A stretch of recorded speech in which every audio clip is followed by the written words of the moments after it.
Bismillahirrahmanirrahim. En el nombre de Dios, el clementísimo y misericordiosísimo, aquí en An-Nur TV, en un nuevo programa de Diálogos de An-Nur, con Wadi Calvo, otra vez en el estudio de An-Nur. ¿Cómo estás, Wadi? Muy bien, gracias por la invitación. ¿Cómo va? Bien, analista internacional, que estuvo mucho tiempo acompañándonos en An-Nur y hoy de nuevo está aquí. Tuvimos hace pocos días una exposición en la Mezquita Tawhid hablando sobre el tema del Yemen, que es un tema que me gustaría comenzar con ese tema del Yemen, porque Yemen es un lugar silenciado, sin embargo tiene lugar hace 3 años, ya va para el cuarto, una serie de ataques terribles a civiles, una intromisión, también fragante de Arabia Saudita y con el apoyo norteamericano, inglés, en el Yemen, por la importancia estratégica que tiene y geoestratégica que tiene el Yemen. Sin embargo, nadie habla de lo que está sucediendo, aunque hay una tragedia, Naciones Unidas hablan de una tragedia humanitaria terrible, de muchas muertes por el cólera, mucha muerte de niños, mucha destrucción de un lugar. Yemen era un poco el Haití del Medio Oriente, un país muy pobre que encima le rompen lo poco de infraestructura que tiene. Con lo cual hay muchos problemas para la población y realmente nadie se conmueve, ni nadie le importa, ni nadie habla siquiera. Por lo cual nosotros decíamos el otro día que toda esta, aparente preocupación por la situación del pueblo venezolano contrasta con el silencio de un pueblo que está infinitamente peor que en todo caso, porque no es que tenga, carencias, o que tenga que hacer colas para ir a comprar, o que algunos productos no los pueda encontrar, como es lo que se discute en Venezuela, más allá de algún hecho, que independientemente del análisis que se haga del tema, la situación en el Yemen es infinitamente peor. Sin embargo, los medios occidentales o los grandes medios no nos hablan, no nos muestran y no condenan a los agresores, que en este caso es el gobierno de Arabia Saudí, que compra armas a los países occidentales, entre ellos nada menos que España, a contrapelo con realmente la postura, de Naciones Unidas, que llama a evitar ese conflicto, aunque sea aparentemente lo hace, entre sus limitaciones, o mismo la figura del Papa, que también condena ese tipo de agresiones. Sin embargo nadie le lleva el apunte, y eso sigue, ¿no? Entonces, aprovechando tu presencia, Wadi, contanos un poco, ¿cómo ves el tema del Yemen? ¿Por qué ese silencio? ¿A qué le atribuís ese silencio que hay sobre el Yemen? Y fundamentalmente es por la íntima relación que tiene Arabia Saudita, que es el país agresor. Contextualicemos bien claramente que Yemen está viviendo una guerra contra su territorio por parte de Arabia Saudita y una coalición que en algún momento llegaron a ser 13 países árabes,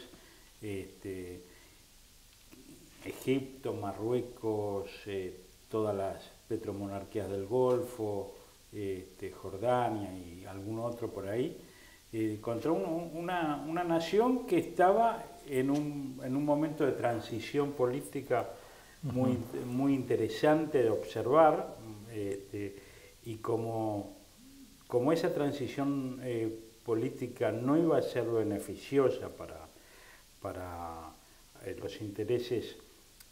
Hablar de Arabia Saudita siempre es hablar de Occidente y de los Estados Unidos, se lo pondría en ese bloque, porque hay una fuerte discusión entre las dos vertientes del Islam, chiitas y sunitas. Están en Yemen, esas dos comunidades están prácticamente equilibradas en número, pero lo que pasa es que los chiitas o el movimiento Ansarullah o Houthi, como se lo conoce, también incorpora a los sectores más bajos de la sociedad yemení de origen sunita, ¿no? Es decir, no son solamente los chiíes, sino son los sunitas pobres que se han opuesto a un gobierno, al de el expresidente que ahora está exiliado en Arabia Saudita, vinculado íntimamente a Arabia Saudita y a todos los intereses occidentales. Y bueno, como no han podido doblegarlo políticamente a ese movimiento, están intentando hacerlo militarmente. Desde marzo del 2015 ha sido una guerra de demolición, bombardeo a poblaciones civiles, 15 o 20.000 muertos, una crisis humanitaria descomunal, epidemias como lo que mencionaba recién del cólera, infinidad de refugiados, desplazados en su propio territorio, y un país prácticamente ya sin infraestructura. Claro. Entonces, en ese contexto, obviamente que es para que la comunidad internacional haga un reclamo muy fuerte contra Riad, pero nadie le pone el cascabel al gato porque los saudíes tienen mucha plata, obviedad, pero tienen muchísima plata y no solamente compran armamento, Arabia Saudita es el principal comprador de armamentos del mundo, fundamentalmente a los Estados Unidos, a Alemania, al Reino Unido y a España. Anduvo el príncipe Salman de gira haciendo compras, y además que compra empresas y compra voluntades, tiene muchísimo dinero, y es muy difícil pararse frente a Arabia Saudita con aliados tan fuertes como los Estados Unidos, la Comunidad Europea, a Israel incluso. Entonces, combatir contra eso es muy difícil. Por eso, resistir lo que está resistiendo el pueblo yemení después de todo eso es un acto heroico como pocas veces visto, ¿no? Otra que Stalingrado, es algo impresionante lo que se hace. Yo, digamos, querría acotar algunos puntos. Uno es que, por un lado, se ve que, digamos, un apoyo muy fuerte de las potencias occidentales, Inglaterra, Estados Unidos, fundamentalmente a Israel por un lado y Arabia Saudita por otro, y ambos en guerra con poblaciones, digamos, locales, a las que las privan de autodeterminación, y como el caso de los palestinos, el caso de los yemeníes. La importancia estratégica que tiene el Yemen, con el paso, digamos, la entrada al Mediterráneo vía Mar Rojo del Bab el-Mandeb, de ese estrecho, digamos, de 30 kilómetros que hay entre la península arábiga, el Yemen y las costas africanas, y el tema de que, digamos, que este silencio lo que está denotando es justamente no poner sobre la mesa la discusión de lo que pasa en el Yemen, de qué es lo que, digamos, que cómo se podría, si hay un conflicto, cuál es su naturaleza y cómo superarlo. El silencio en medios tan poderosos de comunicación habla de algo, digamos, que obviamente no quiere que se sepa, para seguir, digamos, bombardeando e intentando imponerle al Yemen la política, digamos, de los intereses norteamericanos y saudíes. Si uno quisiera creer, como dicen, para aquellos que se interesan y van a buscar, porque insistimos que la información no está al alcance, de el por qué, cuál es el justificativo que Arabia Saudita, digamos, menciona para este ataque, sostiene la defensa, por supuesto siempre disfrazan sus ataques, los justifican a partir de la defensa de la democracia. Pero claro, uno se podría decir qué pasa en Bahrein, por ejemplo, ¿no? Donde la población quiere una democracia. ¿Qué pasa en sí mismo dentro de Arabia Saudita? O de Arabia Saudita, un gobierno que es una monarquía y que impide, digamos, la democratización de su propio país, de sus propios habitantes, lejos la va a querer para otros. Pero además en Bahrein han invadido también ante los reclamos de la mayoría de la gente, que lo único que han pedido es unas elecciones democráticas en el Bahrein. Así que creo que acá hay una enorme complicidad de los medios masivos, muy obvia por otra parte, en esta guerra criminal, donde es muy desigual hablar de guerra, digamos, y todavía hay que soportar que a veces los yemeníes con un valor extraordinario responden, dentro de sus limitaciones, y le causan daño, ¿no?, a las fuerzas saudíes, que por otro lado en tierra no se animan mucho a meterse en Yemen. Hay el príncipe Salman, que es prácticamente, además de ser el príncipe heredero... Por decreto, además, ¿no? Una monarquía medio por decreto, pero además porque le tocaba el turno a un sobrino de Salman.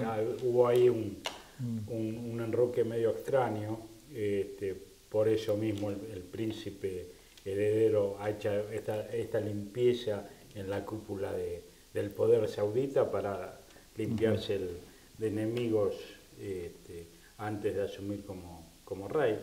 Pero este príncipe ha pedido a Pakistán tropa de pie, de infantería.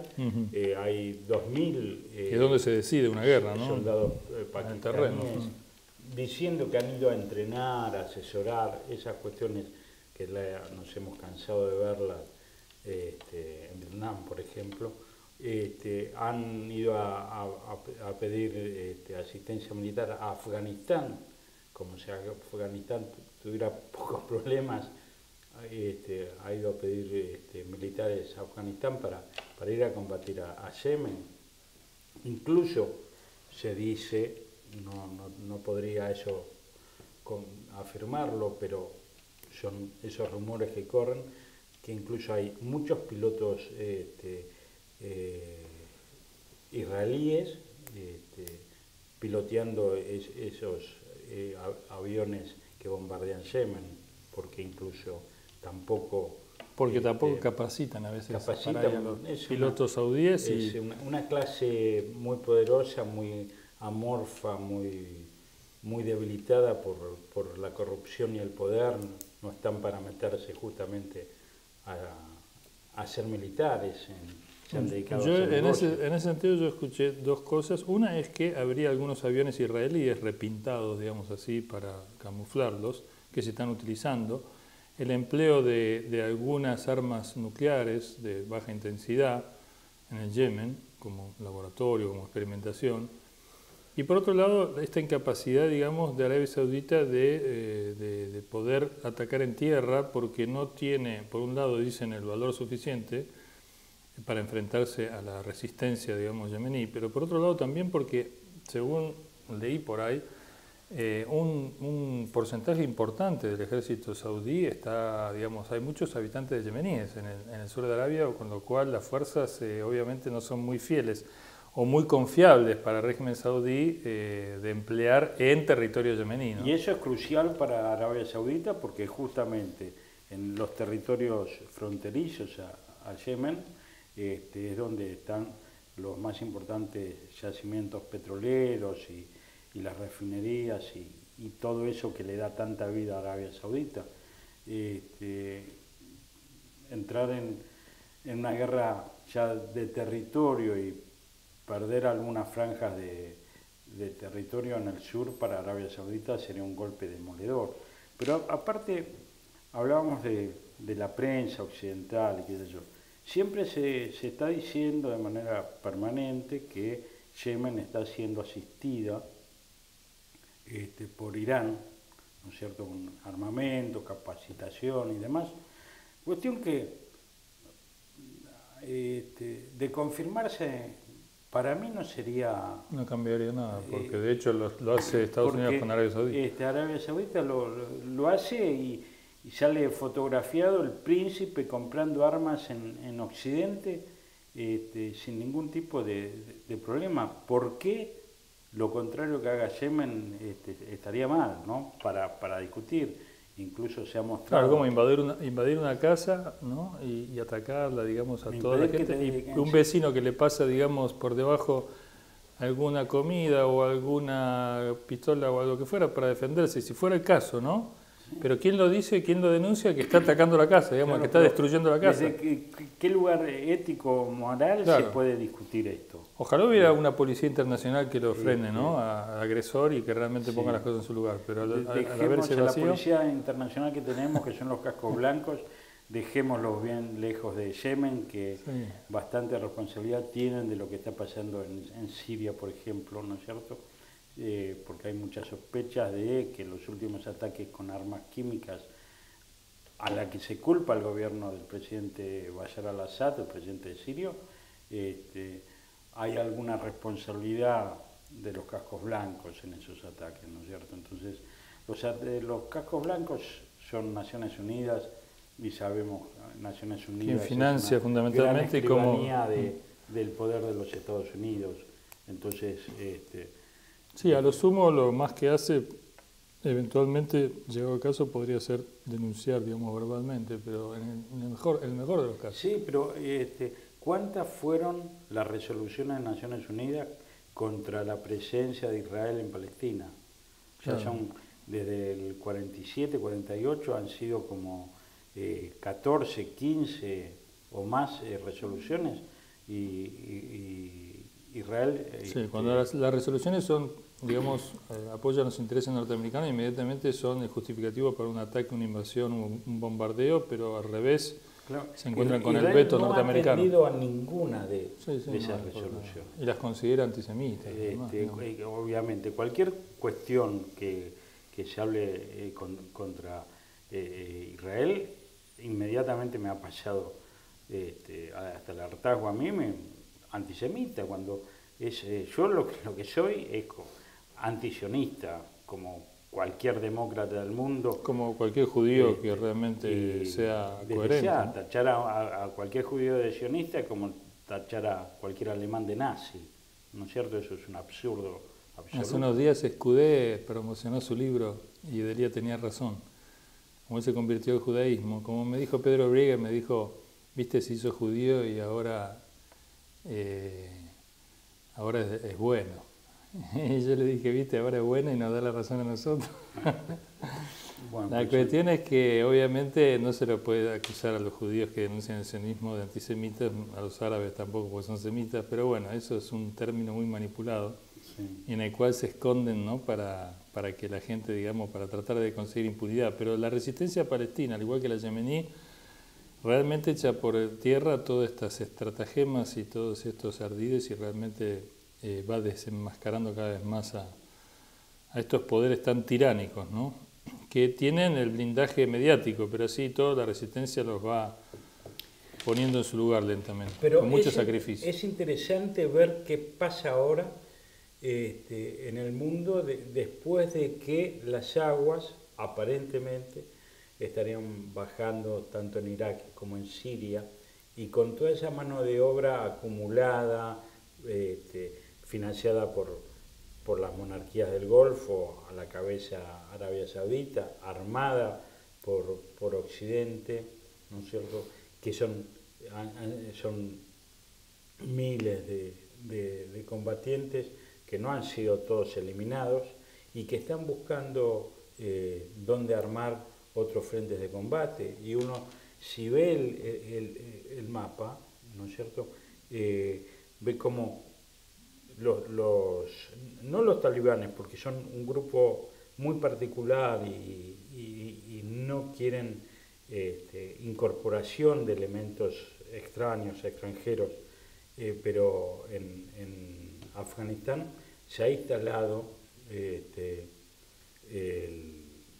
un grupo del Daesh muy fuerte que ha protagonizado los últimos ataques, no solamente en Kabul, sino en diferentes sectores de Afganistán, muy próximos a la frontera con Pakistán. En el próximo bloque, porque este ya llegó a su fin, nos contás un poco qué pasa con toda esa mano de obra ya, digamos, fracasado en su intento de tomar o de cambiar el orden político de Siria y ahora desparramada en distintos lugares, inclusive que puede llegar a ir a Europa. Y en el próximo bloque continuamos hablando con Wadi Calvo, analista internacional, sobre el tema del Medio Oriente, el Yemen en particular, pero también ahora vamos a pasar a otros frentes, digamos, de conflicto en el Medio Oriente.